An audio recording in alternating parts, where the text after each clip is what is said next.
मधुमेहमुक्त भारत हे स्वप्न पाहणारे अनेक जण असतात, पण हे स्वप्न सत्यात उतरवणारे मात्र फारच कमी।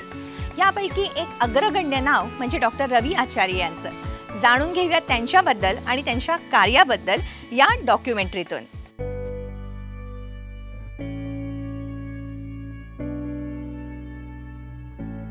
भारत समेत पूरी दुनिया में डायबिटीज के रोगियों की संख्या लगातार बढ़ती जा रही है। जहां एक डायबिटीज के इलाज के लिए नए प्रयोग किए जा रहे हैं, नई दवाइयों की खोज हो रही है, तो दूसरी ओर डायबिटीज रोगियों की डाइट को लेकर भी एक रिसर्च की गई। भारताला चिंतेत टाकणारा एक अहवाल वर्ल्ड हेल्थ ऑर्गनायझेशनने प्रसिद्ध केलाय। कॅन्सर आणि डायबिटीज सारख्या आजारांमुळे दर 4 भारतीयांमध्ये एकाचा बळी जातो।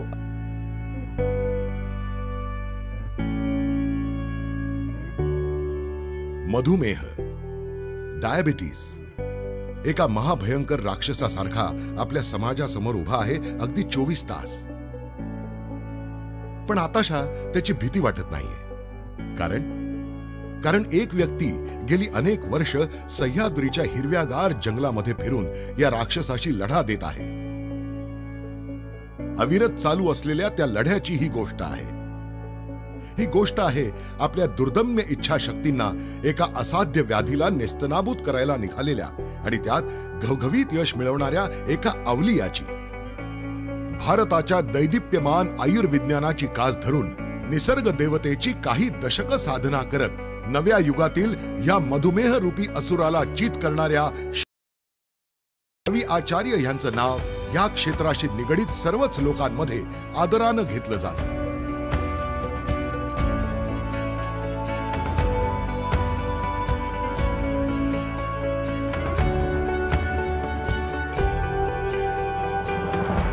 मधुमेह आपल्याला सोडायला तयार आहे, आपण त्याला सोडलं पाहिजे।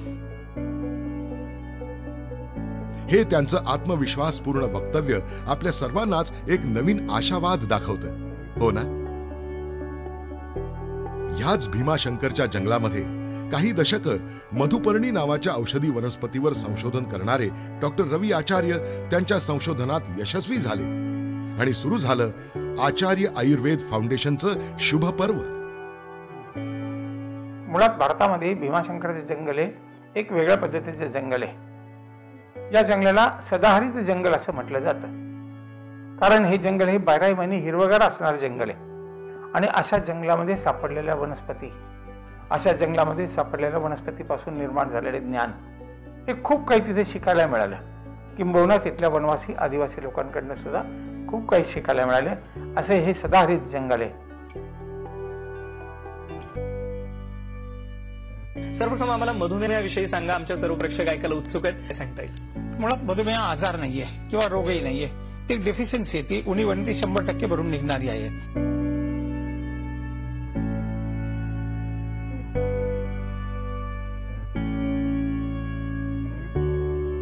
आज महाराष्ट्राच्या लाखो लोकांमध्ये जागृती करणारे डॉक्टर आचार्य हे स्वतः मात्र निसर्गाशीच जास्त एकरूप होतात, अगदी आज सुद्धा।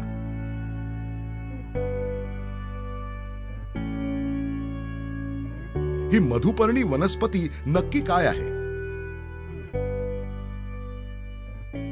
मधुपर्णी नावाची वनस्पती साखरेपेक्षा 25 पट गोड असून 0 उष्मांक असणारी ही वनस्पती आहे। हे त्याचं पहिलं वैशिष्ट्य। दुसरं वैशिष्ट्य ओबेसिटीसाठी, म्हणजे आज भारतामध्ये ओबेसिटी मोठ्या प्रमाणात वाढत चालली, त्यासाठी सुद्धा मधुपर्णीचा चहा 2 ते 3 वेळा घेतल्यानंतर ओबेसिटीवर खूप चांगल्या पद्धतीने काम आपण करू शकतो। तिसरा मुद्दा, मधुमेहामध्ये मधुपर्णी नावाची वनस्पती कशी आणि कशासाठी वापरायची? स्वादुपिंडातल्या बीटा कोशिका निष्क्रिय होतात मधुमेहामध्ये। या स्वादुपिंडातल्या बीटा कोशिका निष्क्रिय होतात, त्या सक्रिय करण्यासाठी मधुपर्णी नावाच्या वनस्पतीचा खूप चांगला उपयोग आपण करू शकतो। त्यासाठी मधुपर्णीचा डायबेटिक डाएट टी आपण तयार केलेला आहे आणि तो 4 दिवसात घेतल्यानंतर स्वादुपिंडातल्या बीटा कोशिका निष्क्रियच्या सक्रिय होतील, म्हणजेच अतिरिक्त साखर रक्तात जायचं थांबेल। एक्सेस शुगर जर ब्लडमध्ये गेलीच नाही तर अँटी डायबिटीज मेडिसिनचं प्रमाण आपल्याला कमी करावं लागेल। वेळ पडली ती लवकरात लवकर ती 0 करावं लागेल। कालावधी कमीत कमी 3 महिने, जास्तीत जास्त 1 वर्षापर्यंतचा आहे। अशा पद्धतीने साधारणपणे आजपर्यंत जवळजवळ 1997 सालापासून आतापर्यंत 3-3.5 लाख लोक आजपर्यंत उपचार घेऊन गेलेली आहेत आणि आता उपचार पद्धतीमध्ये 85 ते 90% लोकांना त्याचे रिझल्ट्स आहेत। अशा स्वरूपाचा हा उपचार पद्धती आहे। हा जबरदस्त आत्मविश्वास व अनेक वर्षांच्या अथक परिश्रमांचं फलित तर आहेच, पण गावोगावच्या आणि वाड्यापाड्यावर वसलेल्या आणि संशोधन काळात खंबीर साथ देणाऱ्या साथीदारांच्याही सदिच्छांचं फलित आहे.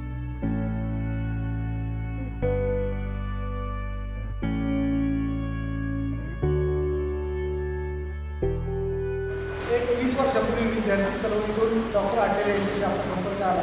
तेव्हा तर आम्ही अगदी लहान कॉलेज वयातच होतो. खरं तर आमचं मानसिक धाडसच नव्हतं की काय किंवा आम्ही ग्रामीण मुलं असं काय धाडस नव्हतं काय करण्याचं, बुजायचो आम्ही. मी तुम्हाला खरंच सांगतो की त्यावेळेस मी शर्टिंग करत असायचो आणि पहिल्यांदा शर्टिंग करायची जी माझी मानसिकता आली ती आमचे गुरु डॉक्टर रवी आचार्य. मधुमेहासारखा जो आजार आहे, भारत देश आज मधुमेहाची राजधानी बनू पाहत आहे. अशा वेळेस डॉक्टरांचं हे कार्य हे नक्कीच ठळकपणाने उठून दिसतं. आमच्या भागामध्ये एक महत्त्वाचं म्हणजे हिंगणफळ आहे. हिंगणफळ ते भीमाशंकरच्या जंगलामध्ये असतं, भट्टीच्या रानात आहे. त्याचा डायबिटीजसाठी, कर्करोगसाठी त्याचा उपयोग केला जातो. त्याची माहिती आमच्या लोकांना दिली. आपल्या ज्या पुरातन संस्कृतीनं आपल्याला आयुर्वेदाचा खजिना दिलाय, त्याच संस्कृतीनं आपल्याला सामाजिक बांधिलकीचाही वसा दिलाय आणि डॉक्टर आचार्यांनी तो जीवापाड जपला देखील आहे. त्या टायमाला ते करायच्या एक बाई थांबली रोडला येऊन, फक्त त्यांचा गाडीचा आवाज ऐकला आणि ती थांबली आणि म्हणले आचार्य साहेब आले, आचार्य साहेब आले. त्या बाईकडे अक्षरशः पैसे नव्हते आणि तिला 2 इंजेक्शन डॉक्टरांनी दिली.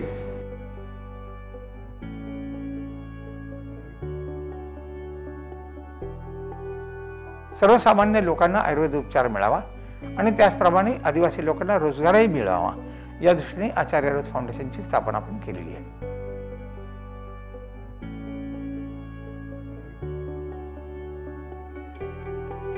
आचार्य आयुर्वेद फाउंडेशन ही वडगाव मावळ प्रांताची एक गौरवशाली ओळख ठरली आहे. महाराष्ट्राच्या कानाकोपऱ्यातून लाखो मधुमेहग्रस्त इथे येऊन आपली व्याधी विसरतात आणि चेहऱ्यावर हसू घेऊन परततात. आपल्या उपचार केंद्रामध्ये आठवडाभरामध्ये साधारण 200 पेशंट आपल्याकडे महाराष्ट्रभरातनं येऊन जातात.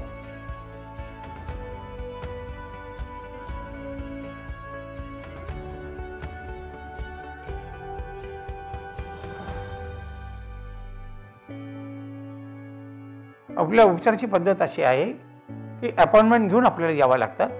साधारणपणे 8:30 ते 9 या दरम्यान येऊन आपल्या वडगाव मावळला पोहोचायचंय. आल्यानंतर रजिस्ट्रेशन, नाडी परीक्षा वगैरे केली जाते.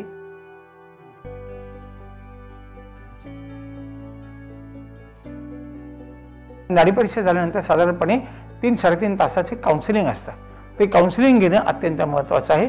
काउन्सिलिंग घेतल्यानंतर खूप छान पद्धतीने आपल्याला त्यात रिझल्ट मिळू शकतो. विविध वयाचे लोक इथे येऊन आपल्या रक्तातील साखर आपल्या चेहऱ्यावरील हास्यात विरघळवून टाकतात. मित्रांनो, खऱ्या अर्थानं आचार्य आयुर्वेद फाउंडेशन निकोप गोडवा देण्याचं काम करत आहे. डॉक्टरांचं हे रविवारचं लेक्चर म्हणजे संजीवनी ठरते गेली काही दशकं. साधारण 9:30 ते 2 पर्यंत या विषयावर आपण काउन्सिलिंग करतो. काउन्सिलिंगचं कारण असं आहे की तो आजार नाहीये, तो रोग नाहीये, ती डेफिशियन्सी, ती उणीव आहे आणि ती मधुमेह तो शरीरातून नाही तर तो डोक्यातनं सुद्धा निघून गेला पाहिजे. यासाठी काउन्सिलिंगची अत्यंत गरज आहे. त्यासाठी काउन्सिलिंग करणं गरजेचं आहे. 8 महिन्याच्या नंतर माझा रिपोर्ट आज गेली 3 ते 4 महिन्याचा न कोणतं मेडिसिन घेता माझा रिपोर्ट 90 ते 155 रिपोर्ट आहे. भीमाशंकरच्या निबिड अरण्यातून सुरू झालेला हा प्रवास आज महाराष्ट्राच्या घराघरातील ताण मिटवत एका निरोगी आयुष्याचं देणं देत पुढे चालला आहे. केवळ मधुमेहच नव्हे तर इतर अनेक आजारांवर आणि आरोग्याच्या अडचणींवर मात करणारी अनेक औषधं आचार्य आयुर्वेद फाउंडेशननं आपणाला दिली आहेत.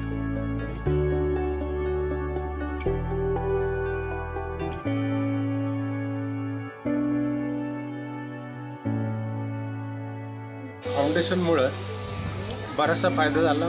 चांगलं मार्गदर्शन मिळालं. डॉक्टरी चांगल्या मित्रत्वाच्या नात्याने सगळ्या पेशंटचे बघतात. त्या ट्रीटमेंटच्या वेळेस माझी साखर होती 170 आणि 284.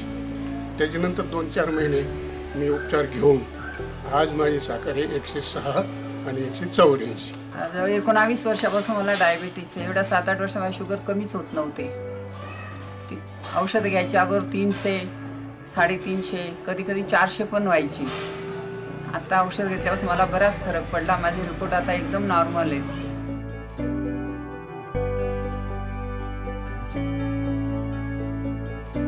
केवळ आजार झाल्यावर औषध म्हणून नाही तर मुळातच निकोप आयुष्य जगण्याकरता रोजच्या आहारातूनच आयुर्वेदाचा अमूल्य नजराणा ते आपल्या समोर आणत आहेत. खरं तर हीच आपली संस्कृती आहे. पण नव्या युगाच्या पळापळीत ते आपल्याला इन्स्टंट देण्याचं काम वेलनेस व्हॅली करणार आहे. गेली अनेक वर्ष महाराष्ट्रातील व देशातील अनेक मान्यवर देखील आचार्य फाउंडेशनशी जोडले गेले. डॉक्टर रवी आचार्य यांनी गेली अनेक दशकं आपणा सर्वांना निसर्गाशी घट्ट जोडून ठेवण्याचं काम ह्या माध्यमातून केलंय.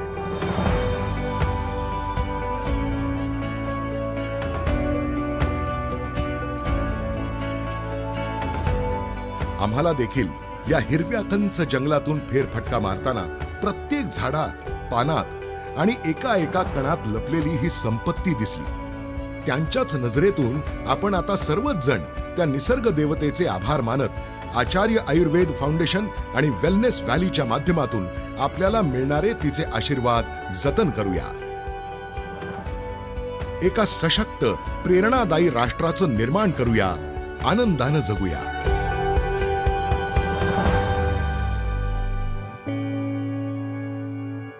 मधुमेहाबद्दल अशीच माहिती करून घेऊया टप्प्याटप्प्यानं. तोपर्यंत कीप वॉचिंग हेल्थ के मंत्र with me Shilpa Tawde. Any time anywhere, just go for health.